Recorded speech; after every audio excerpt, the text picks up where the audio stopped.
আপনার jersey number 10 কার fan আপনি? মানে 10 কেন? আমি তো পেলের ফ্যান। আর রোনালদো ওইটা তো 7 না, বাট আমি মূলত পেলের ফ্যান। আর রোনালদো হচ্ছে এখন যার খেলা দেখে দেখে বড় হয়েছে আর কি। অবশ্যই থাকবে। আমাদের সময় যারাই ইন্টারন্যাশনাল পদক নিয়ে আসতে দেশের জন্য তাদেরকে আমরা একটা ইনসেন্টিভ দিচ্ছি, তাদেরকে একটু স্পিরিট দেওয়ার জন্য, সামনে আরও হার্ডওয়ার্ক করার জন্য। তো এটা অবশ্যই থাকবে। আচ্ছা ভাই, একটু স্পোর্টসে ভাই একটা প্রশ্ন করতে চাই। বিএনপির চেয়ারপারসন তিনি অসুস্থ, হসপিটালে ভর্তি আছেন। আপনারা খেলতে এসেছেন, তাকে দেখতে যাওয়ার কোনো ইচ্ছা আছে? আমি এই সময় নিয়েছি, আজকে রাতেই যাওয়ার কথা। আসিফ ভাই, এই বছরটা কিভাবে মূল্যায়ন করবেন? বছরটা সুন্দর শেষ হচ্ছে, আমাদের খুব ভালো ফুটবল ছিল, সব মিলিয়ে আপনারও দায়িত্ব ছিল। সব মিলিয়ে আসলে বছরটা কি কি চ্যালেঞ্জ ছিল বা কিভাবে একটু যদি মূল্যায়ন করতেন?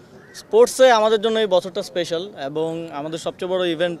আমি মনে করি যে একটা ভালো খেলা দিয়ে ইন্ডিয়ার বিপক্ষে আমরা 22 বছর পরে জিতলাম, সেটা দিয়েই বছরটা শেষের দিকে যাচ্ছে।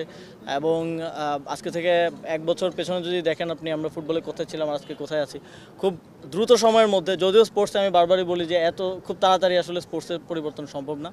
আমরা পলিসি নিয়ে কাজ করতে পারি, লং টার্মে এটার রেজাল্টটা হয়তো আসবে, কিন্তু ফুটবলে হামজা সৌমিত্রা বাংলাদেশের হয়ে খেলতে আসার কারণে এবং ওভারঅল দর্শকদের, বাংলাদেশের ফ্যানদের একটা উন্মাদনা এবং তাদের প্লেয়ারদের জন্য এটা স্পিরিট হিসেবে কাজ করেছে। এবং আমরা র্যাঙ্কিংয়েও আগাচ্ছি। এটা আমাদের পেছনের দিকে ছিলাম, আমরা হয়তো 9-10 বছর পরে 3 ধাপ এগোলাম। এবং আমি আশা করছি যে আমাদের এই ধারাবাহিকতা অব্যাহত থাকবে এবং সামনের দিনে এবার তো আমরা এফসিতে কোয়ালিফাই করতে পারলাম না, ইনশাল্লাহ আগামী 10 বছরের মধ্যে শুধু এফসি না, আমরা ওয়ার্ল্ড কাপও কোয়ালিফাই করতে পারবো। জাতীয় দলের সব মানে অ্যাথলিটদের নির্বাচনী প্রচারণা করার একটা নিষেধ সতর্ক করেছেন, সেই সতর্কতা যদি কেউ ভাঙে, কেউ যদি সেটা করে আগামীতে শাস্তি কি হতে পারে সেটা? প্রথমত এটা নতুন কিছু না, অলরেডি প্লেয়ারদের যে কন্ট্রাক্ট আছে টিমের সাথে কিংবা বাফুফের সাথে, তারপরে বিসিবির সাথে, সেই কন্ট্রাক্টেই আছে যে তারা কোনো রাজনৈতিক প্রচারণায় কিংবা রাজনীতিতে অংশগ্রহণ করতে পারবে না। আমরা এটা যেহেতু প্র্যাকটিস ছিল না, আগে আমরা দেখেছি গতবার যে প্লেয়ারদেরকে বিভিন্ন জায়গায় রাজনৈতিক প্রচারণায় ব্যবহার করা হয়েছে। এই জন্য প্র্যাকটিসটা যেন ফিরে আসে এবং সবাই যাতে, আমরা রিমাইন্ড করানোর জন্য এই সতর্কবার্তাটা দিয়েছি। অবশ্যই যদি কেউ এটা ভায়োলেট করে, অবশ্যই সেই ফেডারেশন দায়িত্বশীল যারা আছে তাদেরকে আমরা যথাযথ ব্যবস্থা নিতে বলবো।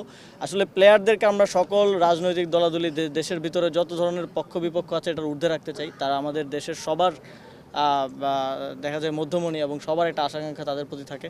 তাদেরকে এটা রাজনৈতিক সকল ধরনের দলাদলের ঊর্ধ্বে রাখাটা আমাদের উদ্দেশ্য। এবং সাধারণত একজন প্লেয়ার যদি আজকে সাপোজ বিএনপির প্রচারণা করে, কালকে জামাত ক্ষমতায় আসলে তার খেলা নিয়ে একটা তৈরি হয়ে যায় ইভেন। তো এই ধরনের বিষয়গুলো থেকে আমরা আমাদের ন্যাশনাল হিরোদের ঊর্ধ্বে রাখতে চাই।